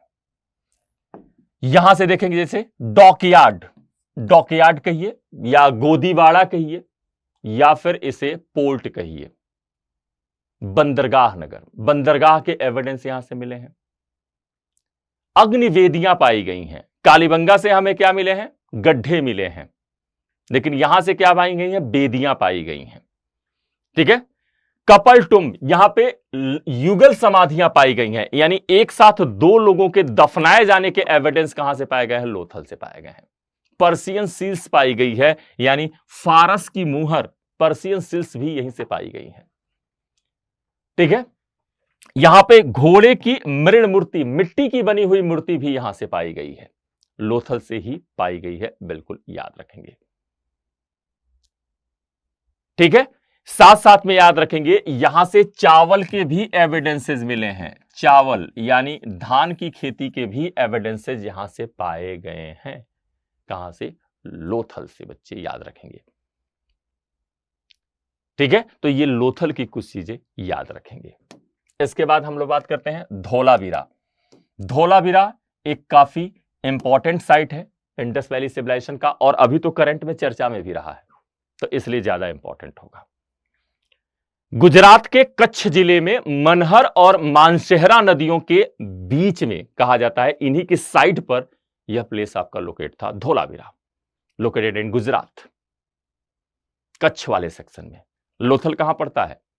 लोथल काठियावाड़ में है, और धौलावीरा कहां है? कच्छ वाले सेक्शन में। मैंने अभी मैप में आपको दिखाया होगा, मैप में अगर आप देखोगे तो ये चीजें बिल्कुल आपको क्लियर हो जाएंगी। यहां पर देखो, यहां पर बात करते हैं, देख रहे हो ये कच्छ वाला सेक्शन है, और ये वाला कौन सा है? ये काठियावाड़ वाला। तो काठियावाड़ वाले सेक्शन में क्या है? लोथल है, और कच्छ वाले सेक्शन में धौलावीरा है। मैप कराने का उद्देश्य यही है कि अगर ये मैप में बस चीजें आपके दिमाग में बैठ गई ना, तो फिर क्या होगा? आपको सारी चीजें याद हो जाएंगी। देखो, पॉसिबल नहीं है बच्चे कि हर चीज हम रट पाए, कुछ चीज में ट्रिक भी अपनाना होगा, और कुछ चीजों को थोड़ा मैपिंग के थ्रू जानना होगा। साइट्स इत्यादि को मैप के थ्रू जानोगे तो इससे क्या होता है कि थोड़ी सी चीजें जल्दी हमें याद हो जाती हैं, रिकॉल करने में आसानी हो जाती है। ठीक है। तो यहां पर इसको याद रखेंगे। इसके बाद से हम लोग आ जाते हैं कहां पे? धौलावीरा की चर्चा कर रहे थे। तो यहां पर बच्चे हम लोग धौलावीरा की चर्चा कर रहे थे कि ये मनहर और मानसेहरा नदियों के साइड पे लोकेट था। कहां पर? गुजरात के कच्छ वाले सेक्शन में। जेपी जोशी द्वारा 1968 में इसका उत्खनन कार्य, इसको ढूंढा गया, और उसके बाद उत्खनन कार्य कौन कराता है? आरएस बिष्ट करवाते हैं। धौलावीरा की मीनिंग क्या होती है भाई? तो यह इसका शाब्दिक अर्थ होता है क्या? सफेद कुआं। सफेद कुआं इसका शाब्दिक अर्थ होता है, बिल्कुल याद रखेंगे। ठीक है। धौलावीरा का यह क्या होता है? व्हाइट वेल, इसका क्या होता है? शाब्दिक अर्थ होता है, बिल्कुल याद रखेंगे धौलावीरा का। अब धौलावीरा से आगे हम लोग बात करें तो इसमें क्या क्या चीजें हैं, तो ये भी बड़े इंपॉर्टेंट है भाई, इन चीजों को बिल्कुल याद रखिएगा। हड़प्पा सभ्यता का एक ऐसा स्थल, यहां पर अगर बात करें कि इंडस वैली सिविलाइजेशन का एकमात्र ऐसा शहर, it was located on the tropic of cancer. कर्क रेखा पर स्थित हड़प्पा सभ्यता का एकमात्र शहर कौन सा है? याद रखेंगे धौलावीरा, जो कर्क रेखा पर लोकेट है। इंडस वैली सिविलाइजेशन का ओनली वन सिटी। और दूसरा याद रखेंगे कि अभी हाल ही में क्या किया है? यूनेस्को ने धौलावीरा को वर्ल्ड हेरिटेज में शामिल कर लिया है, यानी इसे धौलावीरा इंडस वैली सिविलाइजेशन का first and only one site, जो इसे क्या किया गया है? वर्ल्ड हेरिटेज साइट में शामिल किया गया है। ठीक है। इंडियन सबकॉन्टिनेंट में अगर हम लोग बात करें तो पॉलिश्ड स्टोन के एविडेंस यहीं से प्राप्त होते हैं। कहां से? धौलावीरा से। धौलावीरा एकमात्र ऐसा इंडस वैली सिविलाइजेशन की सिटी है जो आपके 3 पार्ट में डिवाइडेड है। मैक्सिमम सिटीज क्या है? 2 पार्ट में डिवाइडेड है, upper part and lower part, या कहते हैं पश्चिमी टीला और पूर्वी टीला। लेकिन यह एकमात्र ऐसा शहर है जिसके 2 टीले नहीं, यहां बल्कि 3 टीले मिले हैं, यानी पूरा का पूरा शहर 3 पार्ट में डिवाइड है। Upper part, middle part, then lower part. और इसी मिडिल एरिया से, जो ये मिड एरिया है ना, ये मिड एरिया जो है, इस मिड एरिया से क्या मिले हैं? स्टेडियम के एविडेंसेस मिले हैं। इसलिए इतिहासकारों का मानना है कि संभवतः नेशनल गेम की शुरुआत इंडस वैली सिविलाइजेशन में हो चुकी थी। नेशनल गेम की शुरुआत इंडस वैली सिविलाइजेशन में हो चुकी थी, ऐसा इतिहासकारों का मानना है। और यहीं से, इसी स्टेडियम से क्या मिला है? यहां एक बड़ा सा साइन बोर्ड मिला है। हालांकि उस स्क्रिप्ट को अभी पढ़ा नहीं गया है, लेकिन एक साइन बोर्ड जैसे लगता है कि जैसे कुछ दिखाया गया है, यहां पर कुछ लिखने की कोशिश की गई है कि शायद यहां पर नेशनल गेम होते हैं, शायद, क्योंकि स्क्रिप्ट तो अभी पढ़ी नहीं गई है तो क्लियर नहीं है कि वो क्या लिखा गया है। जिसके आधार पर इंडस वैली सिविलाइजेशन में सबसे बड़े आकार की स्क्रिप्ट कहां से मिली है? धोलावीरा से मिली। वही जो साइन बोर्ड पाया गया उसी पे लिखा गया है। तो सबसे बिगेस्ट साइज की जो आपकी स्क्रिप्ट मिली है, कहां से मिली है? धोलावीरा से मिली है। बिल्कुल बच्चे याद रखेंगे। इसके बाद बात करते हैं यहां पर क्या क्या चीजें, एविडेंसेस क्या क्या मिल गए धोलावीरा से। तो धोलावीरा में देखते हैं, जैसे व्हाइट स्टोन पाए गए, साइन बोर्ड यहां से पाया गया, एक साइन बोर्ड पाया गया जिसपे मैंने बताया कि सबसे बिगेस्ट आपकी क्या मिली है? इंडस वैली सिविलाइजेशन की स्क्रिप्ट मिली हुई है। साथ साथ स्टेडियम के एविडेंसेस पाए गए हैं। एक बड़ा सा ग्राउंड, कहां पे? मिडिल एरिया से, मिड एरिया से, क्योंकि 3 भागों में मैंने बताया ना कि शहर क्या था, 3 भागों में डिवाइड था, अपर पार्ट, लोअर पार्ट और मिड एरिया। इसी मिड एरिया से क्या मिला है भाई? तो इसी मिड एरिया से आपके स्टेडियम के एविडेंस, और दूसरा आप क्या बताएंगे? साइन बोर्ड यहीं से मिले हुए हैं। 3 टियर डिवीजन, पूरे सिविलाइजेशन में एकमात्र सिटी जो 3 टियर डिवीजन में मिलती है, यानी त्रिस्तरीय विभाजन में मिलती है। ठीक है, यहां पे लार्जेस्ट साइज स्क्रिप्ट, अभी मैंने बताया सबसे बड़े आकार की लिपि यहां से मिली है। और यहां पर देखें वाटर कंजर्वेशन टेक्निक भी यहां से मिली है, तकनीक भी मिली है। जल संरक्षण तकनीक, यह क्वेश्चन पूछा गया है कि हड़प्पा सभ्यता के किस साइड से मिला है, तो यहां पर याद रखेंगे इस साइड से मिला हुआ है, बिल्कुल याद रखेंगे। अब बात करते हैं किसके? चनहुंदड़ों की बात करते हैं। साइट नंबर 6 यहां पे चर्चा कर लेते हैं। साइट नंबर अगर 6 की चर्चा करते हैं, जिसका नाम है चनहुंदाड़ो, इस स्थल की बात करते हैं तो यह स्थल सिंधु नदी के तट पर आधुनिक पाकिस्तान के सिंध प्रांत में स्थित है। तो याद रखेंगे पाकिस्तान का साइट यह भी है। रिवर साइट कौन सी है? इंडस। मोहनजोदारो भी इंडस के, मुंड मोहनजोदारो के पास ही है। खोज किसने किया? तो कहा जाता है कि 1931 में इसकी, यहां पर अगर हम लोग बात करें तो इट वाज डिस्कवर्ड बाय यहां पे एनजी मजुमदार इन 1931। तो खोज करने का काम 1931 में किसने किया? तो एनजी मजुमदार ने किया। बट यहां का उत्खनन कार्य किसने करवाया? तो मैके द्वारा 1935 में, यहां पर क्या करते हैं? मैके द्वारा 1935 में इसका उत्खनन कार्य कराया जाता है।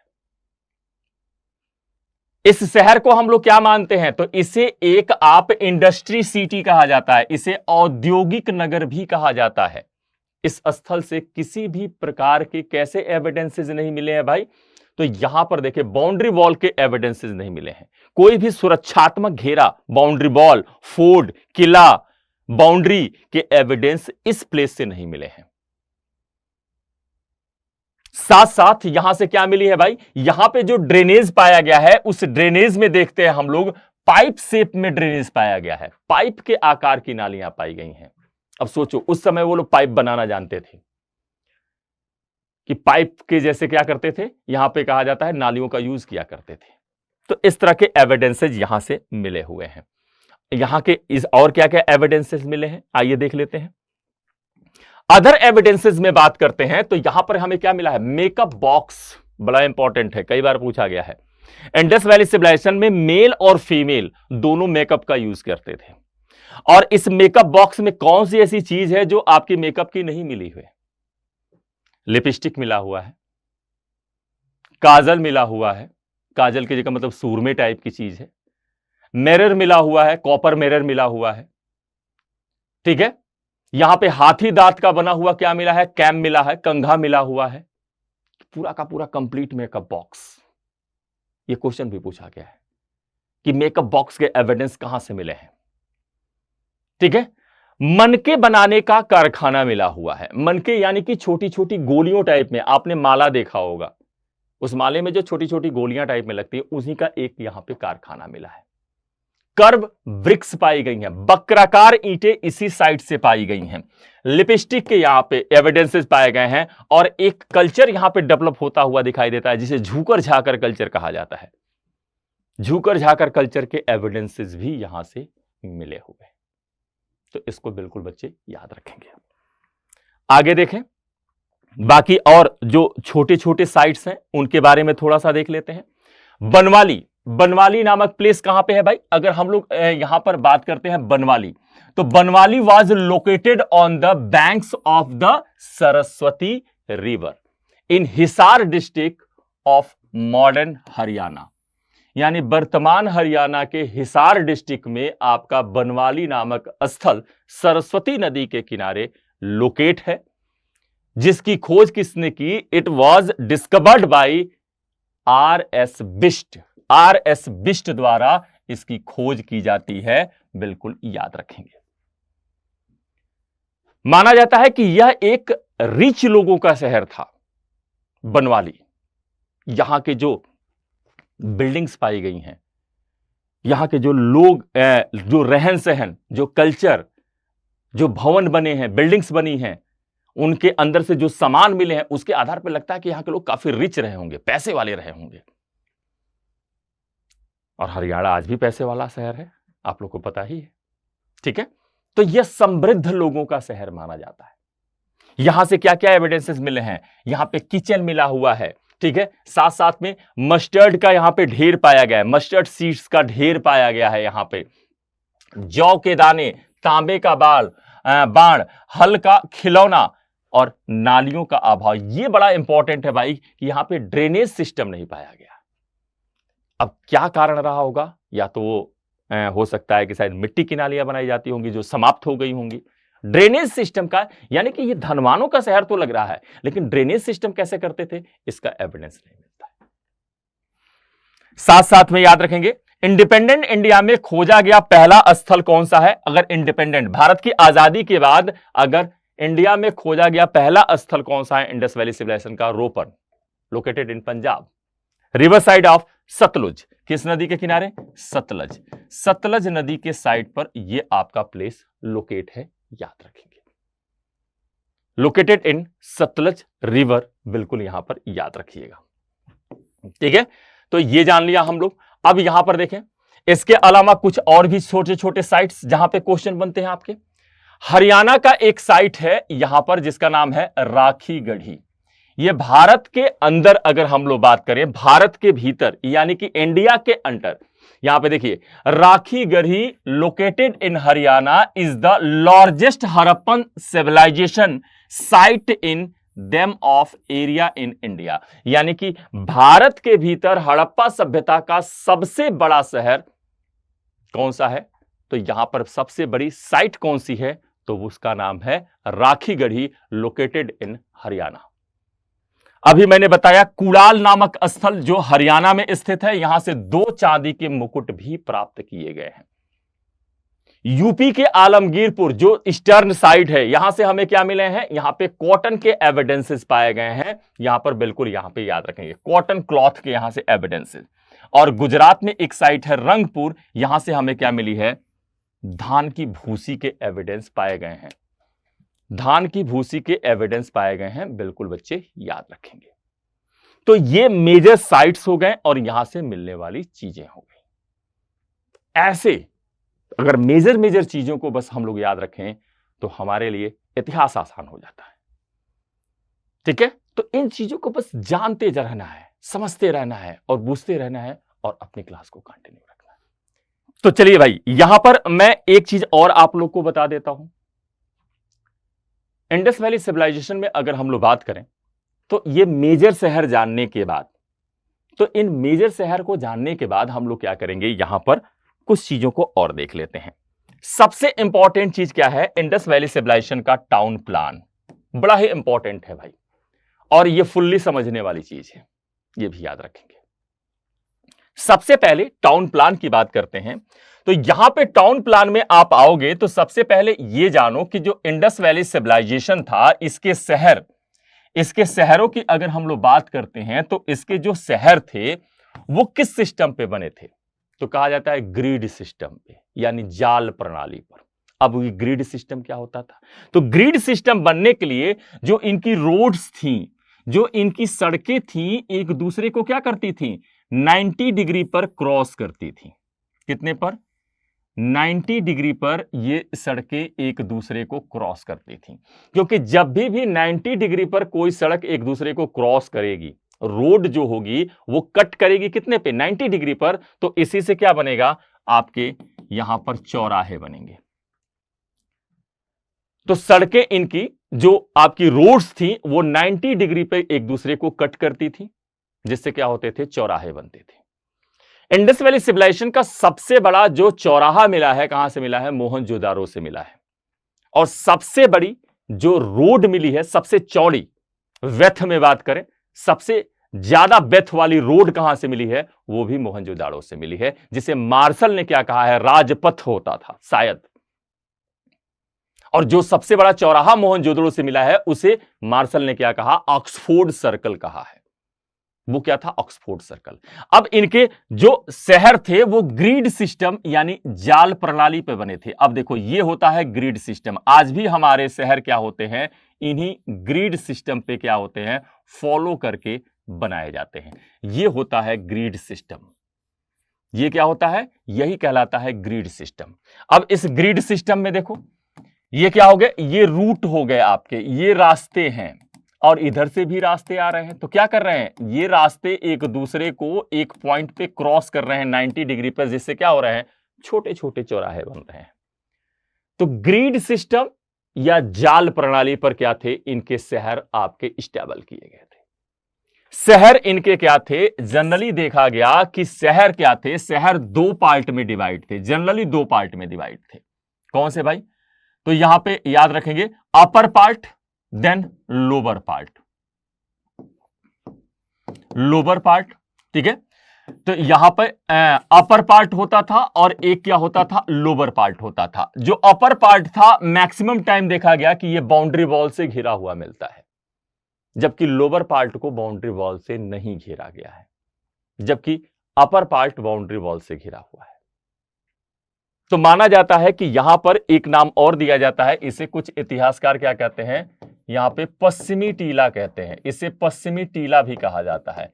और इसे क्या कहते हैं, इसे पूर्वी टीला कहा जाता है, पूर्वी टीला, ठीक है, पूर्वी टीला भी कहा जाता है। तो यहां पे कहा जाता है जो वेस्टर्न वाला सेक्शन है, जहां पर बाउंड्री वॉल किया गया है, माना जाता है कि सोसाइटी के जो पैसे वाले लोग थे, या जो रूलर्स हुआ करते थे, या जो ट्रेडर हुआ करते थे, वो कहां पर, अपर पार्ट में रहते थे, जबकि जो बिल्कुल नॉर्मल पब्लिक थी वो कहां पे रहती थी, लोअर पार्ट में रहा करती थी।